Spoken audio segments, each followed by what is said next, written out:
I'm playing Bad Moon Rising. Friendly Fire 48. There are Ruskies and Germans fighting, throwing down in the Ukraine. Don't expect a lie, as it takes place at night. Turns in Bad Moon 6.5. I see tomatoes growing. I know Ruskies are coming soon. Guarding the Cocos is tough going. They will attack the village soon. Scattered clouds inside, and VR's 3, that's right. There's a full moon on the rise. Yep, here we go.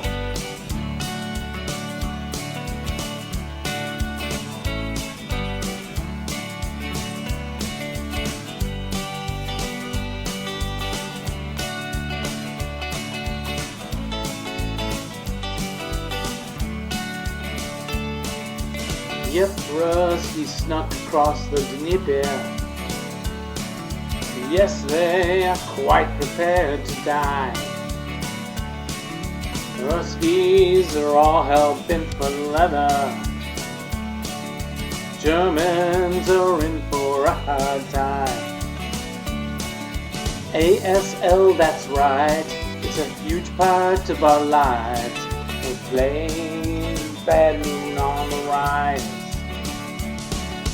Can't go out tonight, I'm sorry, darling wife.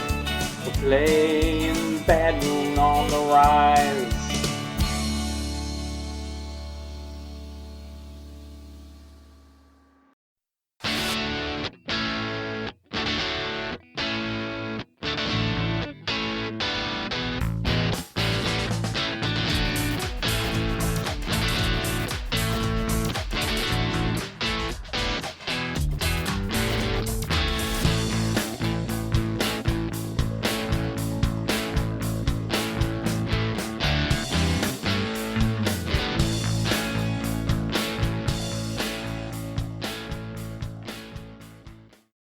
Hello, everyone. Hello. Hello, David. Come in, please. Welcome to the Two Half Squads, everybody. That's a very nice shirt. Who is that? Oh, that's Dave behind the shirt. And that's an Aslock shirt, and it's full of paint splotches because I was staining today the skylights up there that I stained the wrong color, so I had to. What's the stupid tax when you do something stupid? The punishment. Then you have to sand it all off if you use the wrong color stain. Ooh. Well, yeah, that's you are using blue? No. Why is there blue all over your shirt? That's from a different jobs. Oh, okay. All right. Yeah, I am no Columbo, you know. I can see you've been painting something blue today. He doesn't look anything like that or sound anything like that. Columbo is one of my best imitations because nobody can guess that that's who it is because he doesn't sound like it and he doesn't look like that. So well, I don't think you're supposed to fool people with your imitations. It's like my Sean Connery is getting better and better. I'll be leaving for France next week, Miss Moneypenny. See, doesn't sound anything like Sean Connery. Nothing. I've heard it better in the past. I don't know what's happening to me. Is I don't know. I'm going to have to find another skill, Dave. My skill set is. Well, perhaps you could play the guitar. Could play the guitar. I could do that. That's a good idea. And speaking of playing, you played the guitar very well on that our opening song there. Thanks to Dennis Donovan again. Thank you, Dave. Yeah. For Bad Moon Rising. Yes, indeed. Yeah, very well. And very well recorded, very well performed. I could feel it. I could feel it in my bones. I turn it way up when you sing. So that's a punishment enough. So how's Dave? How's Dave? Doing fine. Yeah. You know, it's kind of weird though. Do you ever have like on your Facebook or your like Snapchat when it shows you like 5 years ago today? You know, do you ever get that? Yeah, 10 it's on years my. ago today. Whenever I log into Tinder. Yeah. Tinder.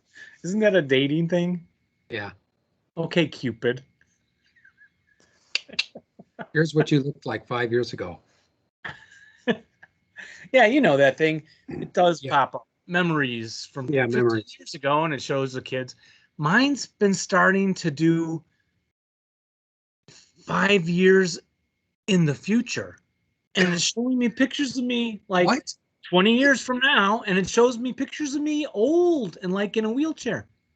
Wow. What is yours doing that? That's a great feature. No, I don't have that at all.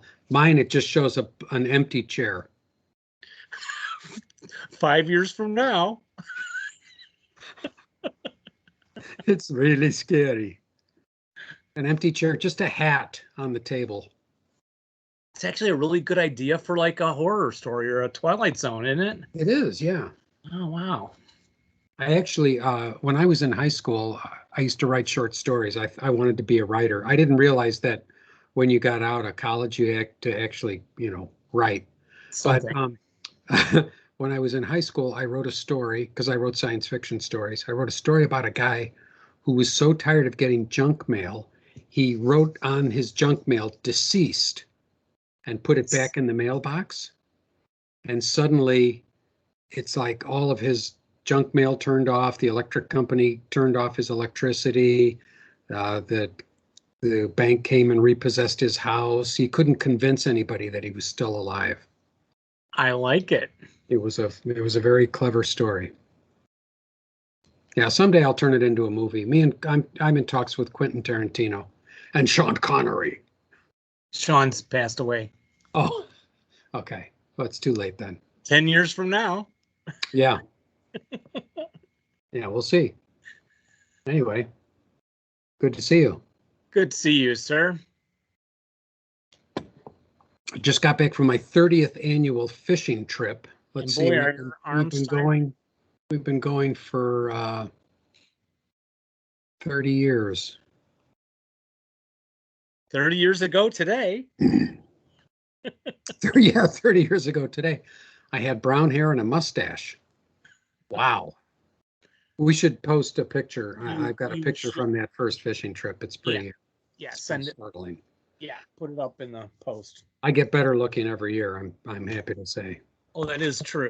But yeah, it's been kind of interesting. 30 years. I will have to say next year I got to draw the line. Some of the guys tell the same stories. They have been telling the same stories for 30 years.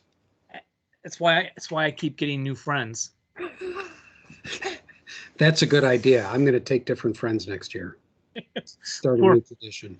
Poor Laura, she has to hear me tell the same stories anytime we have new people over. What else is there? It's all like. Well, you can talk about philosophy or life or I don't know. Do men do that? Advanced squad leader. Do men talk about philosophy in life?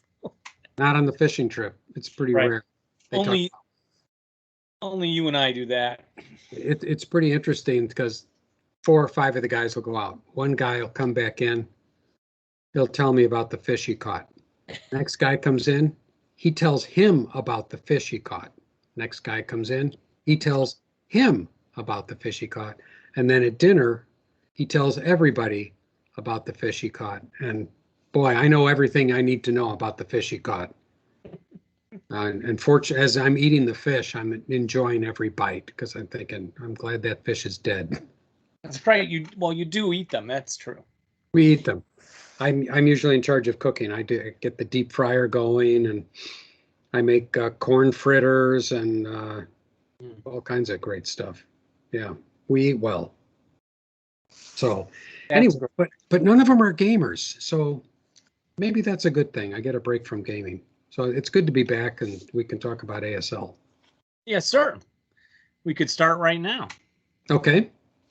The Bad Moon Rising song Great song. referenced, as you heard, Well done. it referenced a scenario from Friendly Fire Pack.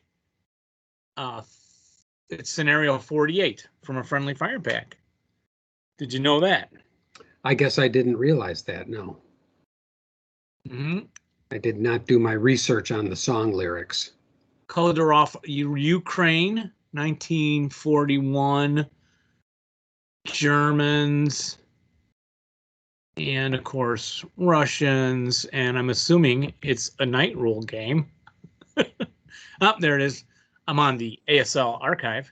The night rules are in use for that one, so that would explain it to everybody. That's why it's in the song? Yep, Bad Moon Rising. That Dennis Donovan. He is the next Bob Dylan. He digs deep for meaningful lyrics. He does. Yeah. All right. Well, let's see what else we got going on for this show. Well, I think there's some news. News?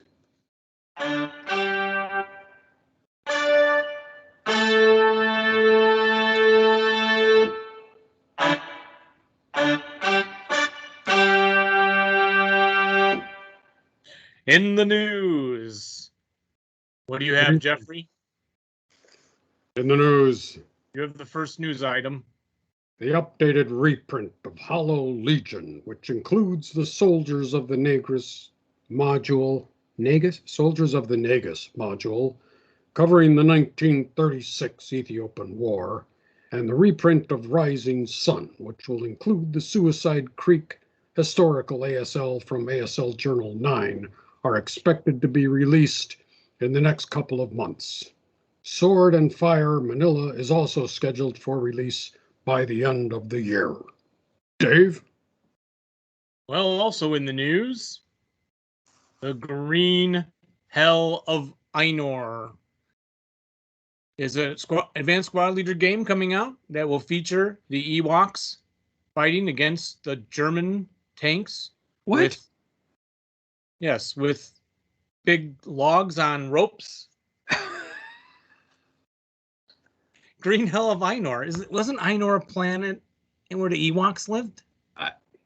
No, they lived on gefilte fish. No, they lived on, that other planet. I don't remember which planet they lived on, actually. Well, the Green Hell of Ainur is Le Francteur's attempt at bringing 2 weeks of epic fighting that took place in the Ardennes Forest during the very first days of Fall Gelb, the invasion of France. It will be designed by Lionel. I'm in the middle of a news item, sir. Oh, sorry. What did you say? Sorry, Dave. Designed by Lionel Collin and Xavier Vitry, with the help of scholars in the fields of French and military history and the international team that is Le Francteur. It will have everything you need to play, with a giant map and some new vehicle counters and some fighter bomber counters that are on their webpage there, and 3 campaign games with new counters: the Senegalese tirailleurs, Algerians, colonial troops, Foreign Legion, etc., etc. Yeah, I think I might have to try to get it. That's sounding pretty good. Sorry, I'm salivating a little bit. Sorry. What if you see me turning my head like this? It's because I'm working on 2 machines, and of course, I'm always grabbing the wrong mouse pad. Okay, I thought maybe you had developed a tic.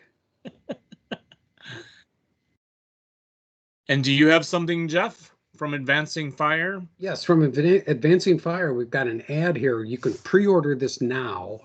Our very close friends at Advancing Fire, they are close personal friends from Italy. And this is Prokhorovka,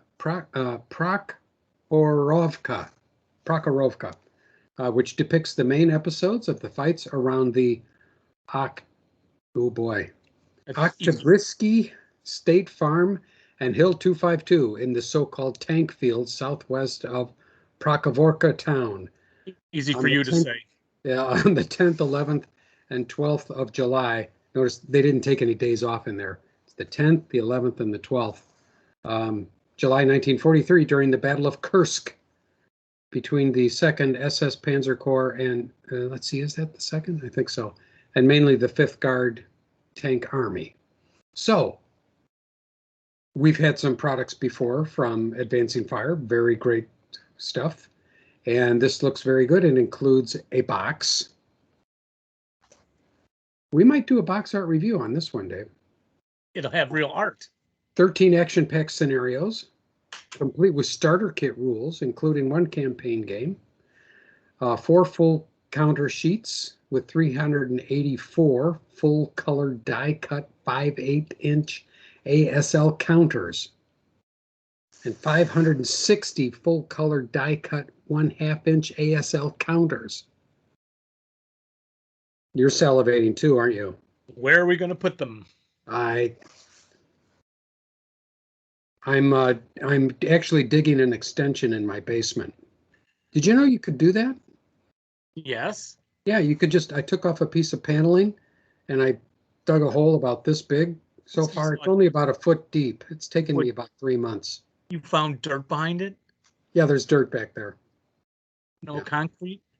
No, not if you go far enough. Also included on this 136 by 22 historical map sheet. Actually, there's three historical map sheets and a rules pages. It comes with a lot of stuff. So go to Advancing Fire. Let's see, advancingfire.com and look for this for pre-order. Let's just see how much it is. I forgot to look at that. Oh yeah, it's only 85 euros on pre-order. Fantastic. And then shipping to the United States is $800 unless you have a vaccination card. Cost prohibitive. Oh, I'm looking forward to that. I like those. I like the stuff they make there. See, you're still wearing your fishing vest. I am. Yes, I get dressed on very slowly. Is that a life jacket too? So far, no. Stack guards available from Ritter Creek have been improved. The size issue's been fixed and they are more transportable with an enclosed case. But the problem of production cost and time made it hard to justify the case. Therefore, you can now get the base of the ammo box with the stack guards for the original price, saving you money. They can always add the cover later if you want them. You can also choose different colors to have yours printed and nationalities put onto yours at no extra charge. Customizable? Yes, for a small fee you can customize your ammo box with anything you like, from a picture of your favorite Army unit to your name to a photo of your wife. Wow. That's what I want. Good old Ritter Krieg, always doing cool stuff. And I've got Hatton and Flames printable sheet. One of the features of Hatton and Flames campaign games is the rubble generation between scenarios, Dave, as you know. If you care to declutter the map, here are some overlays that should fit nicely. Make sure you click actual size and not adjust image to paper. I'm starting to sound like Richard Nixon. When printing, and the size of the rubble should be exactly 1.1 inches high. I don't know why I had to read the printing instructions. Just figure you're going to go through a ream of paper trying to get these things printed out. But once you do, it'll be worth it. So there's a link there. We'll post it on the show to go to download your own overlays. That's kind of cool. Yeah. Oh. Now this commercial. Thanks for the filler. Ritter Krieg, the Half Squads is brought to you by Ritter Krieg, maker of fine stack guards, supplier of most all ASL products you could possibly want to purchase, and free shipping. I couldn't find the bell. Get it? Good, because that made that ringing noise last time. That's for Ritter Krieg. That's the Ritter Krieg theme song. Now I've got some tournament announcements, Dave. I've actually gleaned this information, from the back of the latest issue of the View from the Trenches There are several tournaments coming up, we hope. In Europe, yes. For instance, we've got Heroes 2022 is coming up, which will be held in Blackpool, England on March 3rd through 6th of 2022 at the Headlands Hotel.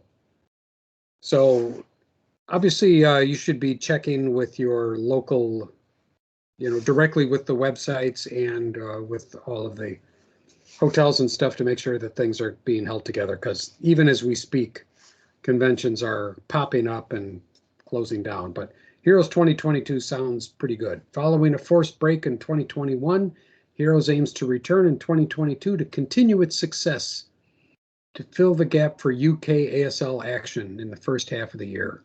So I hope they make it.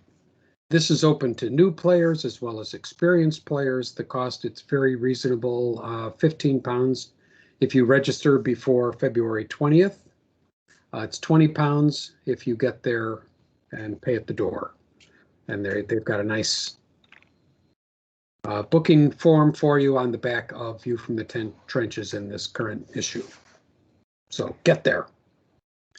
Also, ASLOC 35, October 3rd through the 10th, 2021. It's coming up soon, kids. It is. In Cleveland, Ohio, as usual. $30 if you're pre-registering, $40 at the door. That's a really good deal. Can't beat it with a stick. I mean, we could go there and sleep in our car. In my van with the inflatable. And we could just eat, for food, we could just eat like sugar and salt packets that we take from the room service cart as it goes by. And them little ketchup packets from like McDonald's.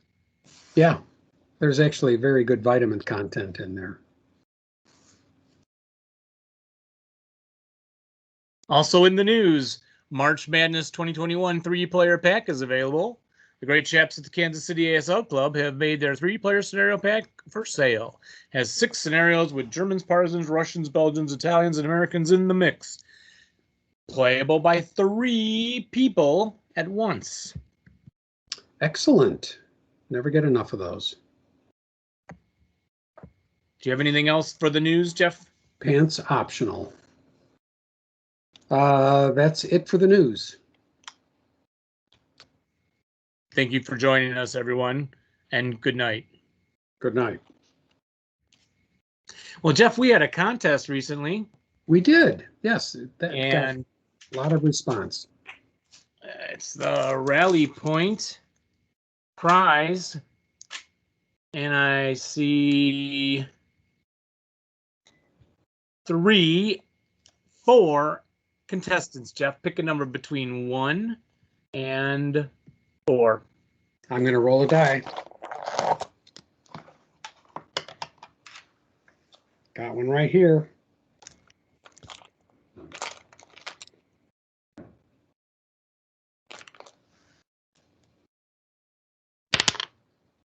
Two. And number 2 is, I'm still in my radio voice,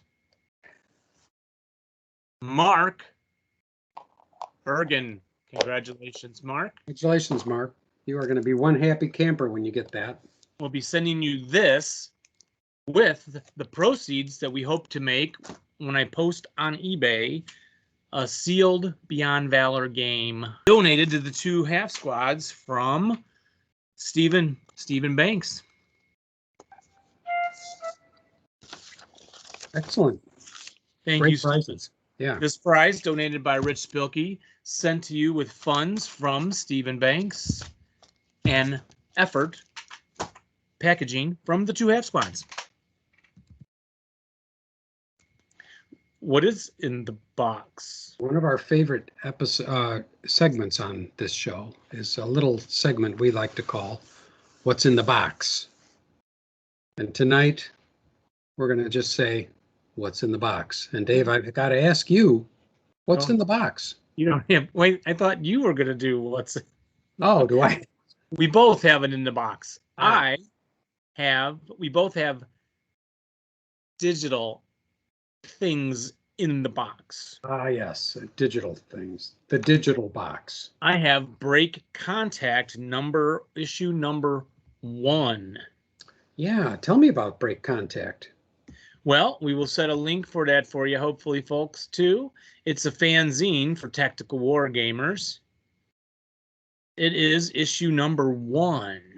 In this issue, there is a bunch of scenarios, and there is a what if for World War II if the Czechoslovakians had continued to fight, and it had provided some special rules that you can use for if you were to play with the Czechoslovakians. There is Night Light rules, LITE, which is a little section on how to play an easier version of Night rules. It's just got a little list of like how to just modify it a bit so it's easier to play. Just if you just use this list of things like to represent darkness, each unit's line of sight does not extend beyond 3 hexes of their own hex, and then blazes. Acquisition is non-applicable, greater than 3 hexes. So if you just use this, supposedly that would be an easy way to play the night rules. Now, since you and I are such experts on the night rules, Jeff. True. Probably wouldn't need that. No. But one of the scenarios is Break Contact number 27. The original Breaking Contact, I think, was from the Australians, and they were packs of scenarios. This one has articles also. It has interview with Xavier Vitry, the man behind Le Franc-Tireur, which we couldn't get him to come on and do an interview. I think he was worried about his English, but we could try again. But you can read it right here, folks. He's talking about what's coming up with the company, talking about the starting out with the Rat Pack charts, how those came about, from the seller Pack 10, and what he would change about ASL, all kinds of good stuff in there. There's a scenario analysis Chape chalk block, which is Bounding Fire Productions 27. This is one that Mike Rizzi and I both played during our playing of, which we're still in, of the jungle stuff from Bounding Fire. Mm-hmm. And it's a great series replay, got good pictures illustrating all the setup. Comparing it to how it went for me, it was interesting for me to read this. Even if you haven't played it or you're thinking of playing it, you may want to give this a read. You could try his setup or try something else. Yep. There's a Primusol Bridge thing in here, which is reinforcement groups for that game, to add on to that game. There is a good article in here called Little Wars. They got the picture of H.G. Wells playing the first miniatures games, which I have over here on my bookshelf, Jeff. Yes, you do. And it's talking about how to win a game. You don't have your key weapons too far forward, poor coverage of avenues of approach, etc. What to do with low units, how to best position dummies, and so on. And it's got the Australian Commandos article and scenario 28, knock on the door, which we won't get into.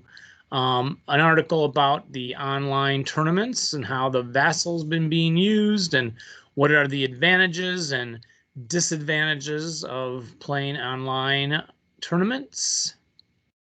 That's by Mark Gilchrist, Paddington Bears Group. And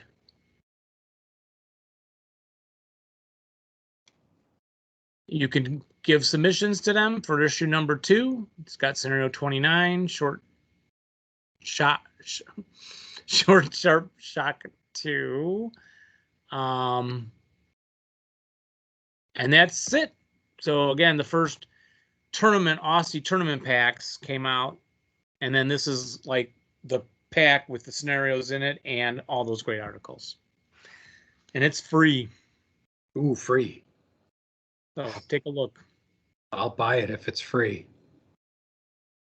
I'm going to get my wallet out just because it's a good habit. No, it's free. Okay. Love it. Well, that's great. Shall I go on with what I've got in the box? Yeah, although my vision's getting blurry or something, Jeff. No, it's my house is fading into another dimension. Oh, I see. Yeah. Oh, yeah. Yes, that's right. Yeah. It's not me. Yeah. It's a quantum mechanics thing. What I have in the box, in my digital in the box, is a new issue. Always excited to see a new issue of View from the Trenches. And so here we go. Issue number 113, View from the Trenches, Britain's premier ASL journal. And I would have to agree. This is the PDF edition, of course, because it is digital. And if you buy this in the UK, it's £2 sterling, otherwise known as 2 quid, which is a little bit less than a guinea, or 2 guineas, I guess, a little bit less than 2 guineas. I don't know how many bob that is, though. They've got all the words. I have donated in our honor, just so you know. Oh, you have? Oh, that's great. Yes, to help defray the cost of producing these free products for us. How much did you donate? A farthing? A half? 10 bucks or something. A shilling? 2 shillings? 2 and 6? Okay. Well, great. Thank you, Dave, for doing that on our behalf. And then in the US, normally this would be $5. Now, there's a little prep fire, a little like editorial section right at the beginning of the magazine. And I'm going to read this. I'm not going to read the whole magazine, obviously, because you're all going to want to get it and print it out and read it yourselves. But Pete Phillips writes at the beginning, and he says, there's a grave lack of material related to the play of ASL in this issue, mainly due to having a lack of articles to use. I'm even running out of old material that might be usable if it could be worked into some sort of usable state. The next issue is likely to see more of the same, with an article on the T-37 tank by Michael Davies that's lined up, unless he can get something ASL related to replace it.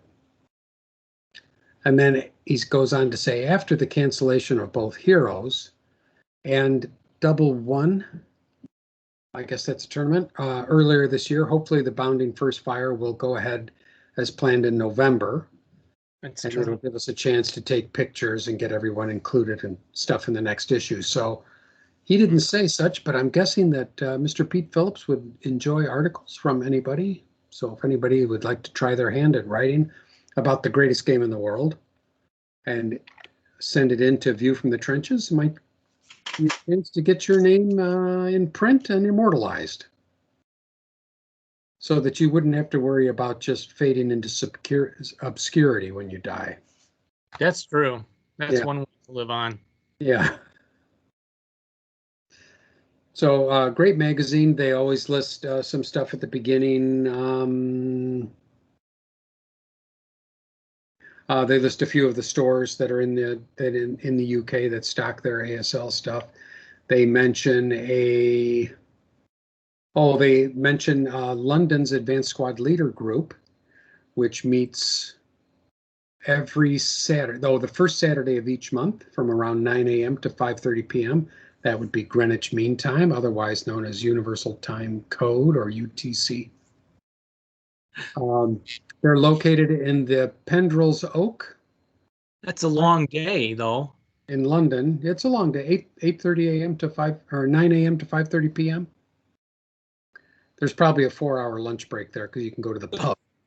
Don't they have to mow their lawns and stuff on Saturday in London? They have very small lawns in London. Oh, yeah, that's probably it. Really smart. And you can find details at the londonasl.siterulebix.com. So if you're in London, that'd be a great way to spend time rather than seeing the Queen and stuff like that. She's busy. She doesn't have time for you. Or like trying to get those guards to like yell at you. Yes. Get behind the white line. Step behind the line. They've seen it. They've done that. Then they've got a little news page, which I won't go over because that's their news page. But they go into all the products that are coming out. Let's see. Then there's an announcement for about the Double One tournament of 2021. It says here the announcement of the government roadmap out of lockdown in February of 2021 meant that events would be able to take place as normal in England. However, just in time, Double One was going to start in June, but unfortunately, the rapid spread of the Delta COVID variant messed up the government's plans. And so they went to Plan B, or Plan V, as they call it, which was to do the entire tournament on Vassal. So that's how that went. And they have a little listing here of what was played and who played it and how the results turned out. They also have a very good article in this issue by Michael Davies on the Bren gun, all about the Bren gun. Wait, is where he it came from, how it was developed? Pardon me? Isn't he from the Kinks? Michael Davies? Yeah. Yes, he is. Cool. The Bren gun, B-R-E-N gun. Yeah, the British machine gunny. Yes. Yeah, very good article. Writes extensively. Some nice pictures in there. We always like pictures. Lots of detail. I didn't read through the whole article, but here I'll share this page because this looks. You're going to like this. That's a long one too, isn't it? Like 5. Yes, it is. Tactics. How do I share my? Oh, here I'm going to share my screen. Do I have to make you host? Oh, we're not on Zoom. Bren's in ASL. And you see this chap here, this picture? Oh, yeah. And it looks an awful lot like a young Sean Connery. Oh, that is a young Sean. Does it not, Miss Moneypenny? It does. You'll never get away with this, Goldfinger. You expect me to talk? No, Mr. Bond. I expect you to die. But it does look like Sean Connery, doesn't it? Sure does. Yeah, pretty amazing. Remember that picture I took of a guy that looked like Donald Sutherland walking in Ireland? Oh, yes. Yeah. And you were like, oh, where'd you run into him? Yeah, that absolutely looked like Donald Sutherland. Actually, my favorite Sean Connery quote is from Indiana Jones and the Last Crusade, where he plays Indiana Jones' father. And he talks about, certainly, Indy, you didn't bring my diary with you. You wouldn't fly into Germany with my diary. And Indy was like, well, I kind of did, Dad. And Dr. Jones says, I should have given it to the Marx Brothers. I love that line. Then we got an ad here for Bounding Fire in Blackpool, coming up in November of this year, the 17th, 18th, 19th, 20th, and 21st. A little analysis. Let's see. What is this? Oh, is that an ad? No, that's how to approach and engage a German line of tanks for the desert. In Blazing Chariot. So it's a little lesson here. That's cool. Which is very cool. An ad for this product that we already saw. The sorry, I shouldn't be scrolling around. Prokhorovka. Yes. Oh, that's easy for you to say. Yes, very nice ad. Then an interesting article here about skulking. Very short article about skulking. Yeah, is it? Are they questioning if it should exist or not in the rules? I think I glanced that over. Yeah. Yeah, the first time a guy pulled that on me, Jeff, was Wally when he was teaching me this stuff, and I was just kind of like, that's kind of cheating. You're going to shoot at me and then, Yeah. But anyway. Yeah. That's a good question to ask. Yeah. Yeah, but they sum it up in the last sentence. I will not say what the last sentence is because I want everybody to go to the View from the Trenches website and download this and send them a little bit of money to let them know that you love them, because nothing says I love you like cash.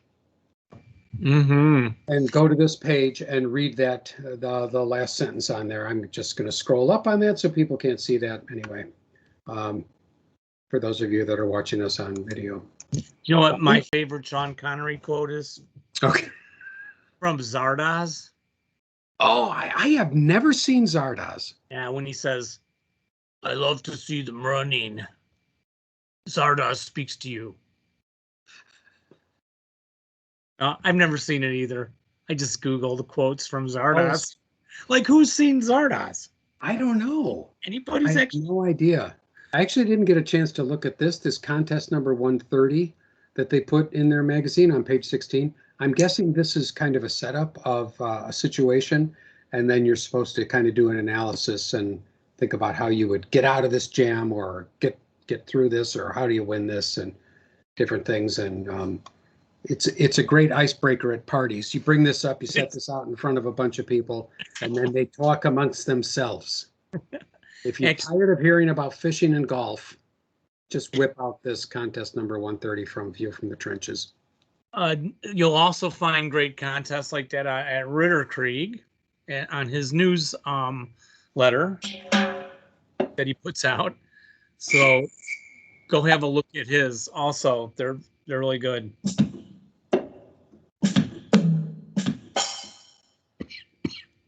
Sorry, that's Ritter Krieg. I don't have the bell.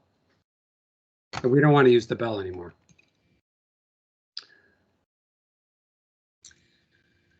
Well, great. Is that still going, that magazine? View from the Trenches? I mean, was that the last of it? I'm sorry. Yes, that was pretty much the last. I'll leave the rest for everybody else. There's a great listing. Listen, if you want to have a pen pal or somebody to stay with, listen, if you're in England and you need a place to stay, there's a whole listing of ASL players and their addresses. You can just show up on their door. Hello, mate. I'm here to play ASL and maybe sleep on your couch and drink your beer. So there's a whole list of players from England and Scotland and Wales. There's only one person in Wales. That's a little bit sad. Come on, Wales. Come on. Get with it. Get with it, Wales. He must be very popular, though. Let's see. And then a list of conventions that are coming up for the year. And I think that's the last of it. Very good magazine. Yes, it's a little bit thin this month, but definitely worth getting. And like I say, send them a buck or two. Send them a bob or a guinea. Cool indeed. Or a hen penny. I don't know. Zardoz. Yeah. Come on, really. Seriously. What's it even about? Does anybody know? Nobody even knows. Yeah. How about Barbarella? Did you ever see that one? I have never seen that. Aren't we like supposed to be like quirky sci-fi nut kind of guys? Shouldn't we have seen these? We should have. I saw the Flash Gordon when Queen did the soundtrack. Did you see that version of Flash Gordon? No. Wait, is it taking the black and white footage and then putting Queen soundtracks under it? Oh, no, it was an actual whole production. It came out in the late 70s, mid 70s. Late 70s. I lived in Madison then. Let's see. I think I lived in Madison. I'm sorry. Yeah, it was pretty bad. Anyway. I did watch the one John from Mars, Carpenter. John Carter. Yeah. Jimmy Carter from Mars. On Mars. Remember, it was like the worst movie ever made or something? It was, it was a stinker. I thought it was okay. Yeah, it was okay. It was. I think they thought it was a bad because they spent so much money on it. Okay, so in terms of how much would you invest in making average things? Yes. Yes. It just seemed ridiculous. It's like the dialogue in that Star Wars film we were talking about, where Anakin falls in love with that lady. Yeah. With what's her name? Padme? Padawan? Padme? Yeah. Yeah, it's bad. It's too bad. They spent so much money on the effects and stuff, and they should have been spending it on the writing. And the John Carter books are excellent. I read 6 of them, and they were really good. And actually, about 6 years ago, about 6.5 years ago, I'm not sure exactly when, I gave one to Robin. I said, here, she started reading it. By page 10, she was hooked, and she read the first 3 in about a week. And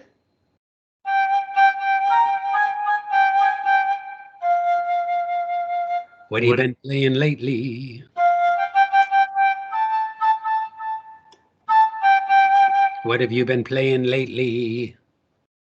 Well, Jeffrey, I've been playing Storming the Station. Storming the Station. Okay. Oh, from Valor of the Guards. Yes. Yes. Ooh, look at all the goodies there, Dave. I know. Wow. You know, your flamethrowers, Yeah. your DCs, your 838s, your 528s. It's all your stuff all together there on the board. Wow. Would you like to see the board? I would. Okay. Yeah.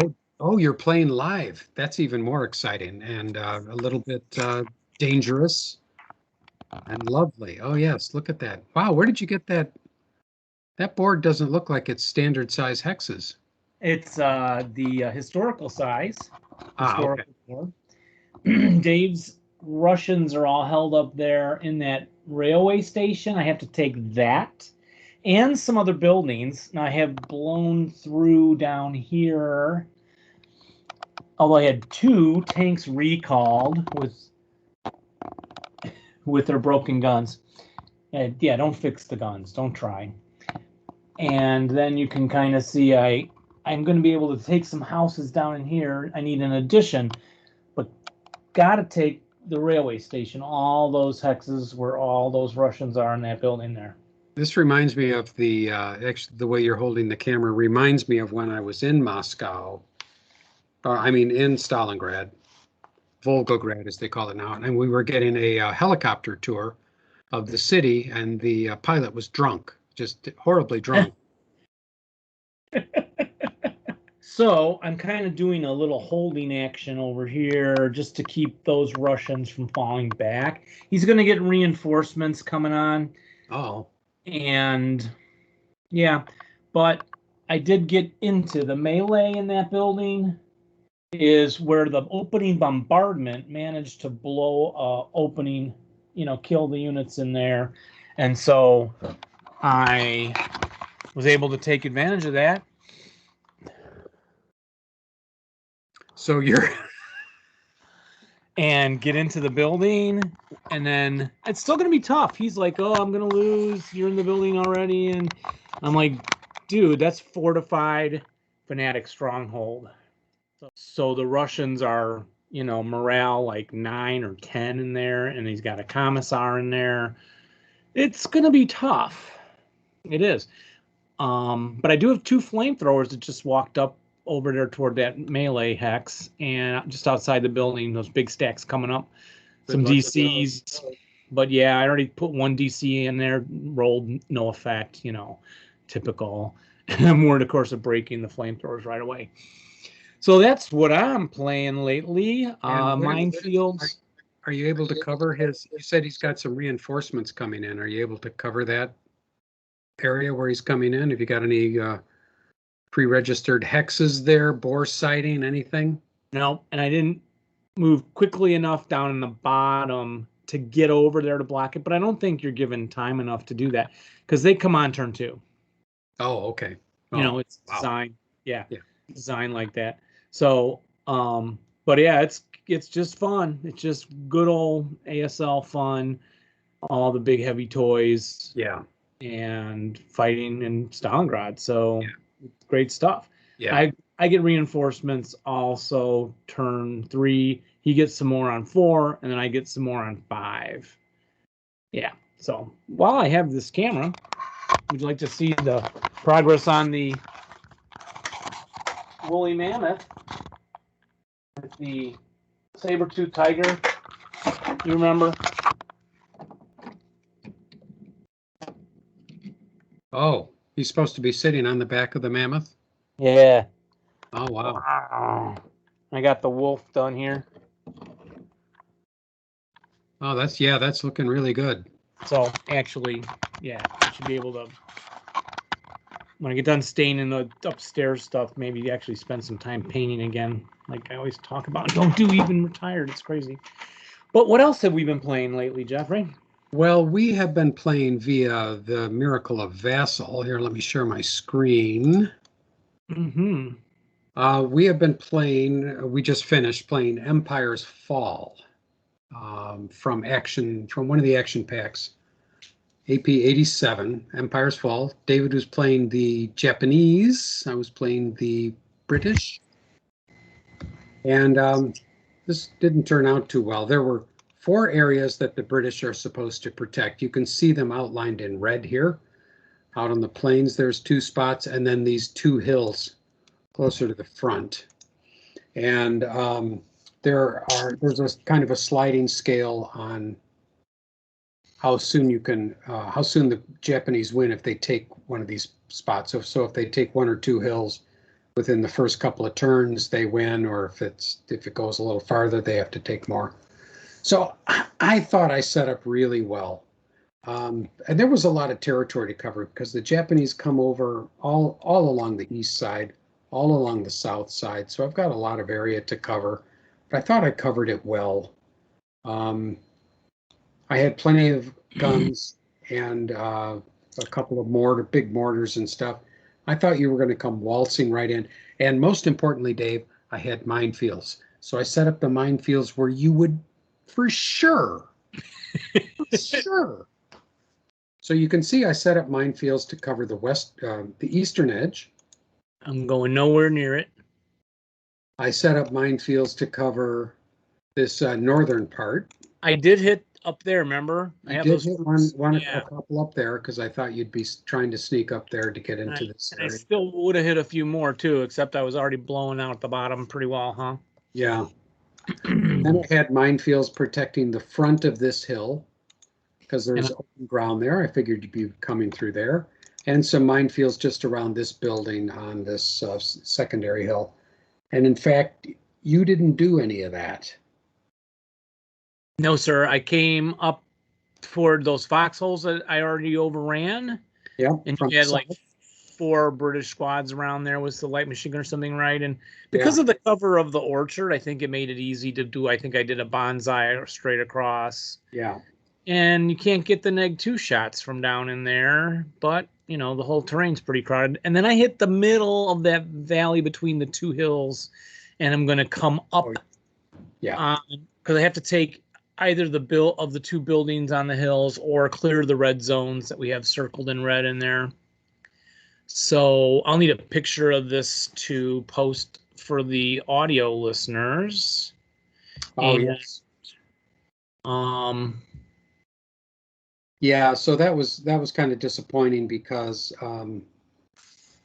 you moved your forces up through these trees. I barely got a shot at you. You were coming through this valley, and I'm just kind of lollygagging like, oh, he's going to come through this valley. So I moved my troops up here to protect the mouth of the valley because I figured you were coming here to one of these red zones. Oh, no. I want to go up. What you want to do is you're just coming through here, and then you're going to turn left and right and go up these hills. Yeah. Yeah. And even the big stack. It's a big stack down there that's prep fired the Japanese have and there's OBA that I had too going off there. You can see FFE was zeroed in on that hill. Can you and then can you highlight that stack down by the wire? Yeah, the one you're just on, the big stack. Make it pop out. Yeah, there's a little kill stack with a 10 neg 2 or something, right? Yep. All the machine guns laying the fire on the ridges up there, and then the OBA hitting the back. And so yeah, we called that one quits. What was the name of this one? Do you recollect? This was Empire's Fall. Yeah. AP 87. I loved it, but it was fun, but I just messed it up. I had my artillery pieces here set up, these AA guns, so that they had crossfires going, but you weren't coming anywhere near where the crossfire was happening. And right, you do remember I started to advance up next to them and then realized, no, just stay don't go up there until I can go up there with multiple hexes full of Japanese troops. Yeah. Don't put up one stack, just next to it, just giving you one enemy to shoot at. So you let me take back that advance off the hill and wait until the rest of these troops can come on over too. So, yeah, and we thought about replaying it again, but we were trying to get through the whole action pack, so we just went on to the next one, which we're still playing. It's always the question that burns, is should we play it again because it's fresh in our minds, and alternative strategies are fresh in our minds that we could try. But then, there's that pressing, gee, maybe we should just move on and play the next thing and come back to this some other time, which is never going to happen. Probably not, but it's nice to invent. Yeah. That's the good thing. You save your setups from the beginning. Yes. And you don't have to get out all the counters. I know you love counters, Jeff. Yes, I do. One of the beauties of Vassal is not having to deal with the counters. Yep. Well, I don't know. Right. If you were playing the Allied side, where would you have put mines, knowing that you had all of this to cover? Is there some very obvious spots where you would have put minefields? I would have went probably the ridge line, and you do kind of have them there. But I would think the Japanese may come through this woods. Oh, through here. Yeah, so I would have put the mines more there, because you can get nice negative shots at them from the building on the hill, right? Or the ridge where those mines are down if they come out of that other lower woods. Yes. So I would have just had them over to where I did come. Your northern placement's good also, but it's a lot of ground to cover. So it's a lot of ground to cover. I guess I can see that you have ways. The Japanese have ways of moving through cover. So there's really no need, as I'm looking at this, there's really no need for them ever to be crossing open ground, really. So to have stuff in open ground and have all this coverage in open ground is probably not necessary. Maybe not. And I think you're not moving these British up under the foxholes up around Hex T in the north there. Other left. Oh, these? Yeah, those three guys, right? They should be moving, or? Yes, they were covering because. Oh, because I just now got. One of the early conditions was you would win on the first or second turn, whatever it was, by clearing everything off of this board. That's right. Side, so I needed to protect the board. That's correct too. Yeah.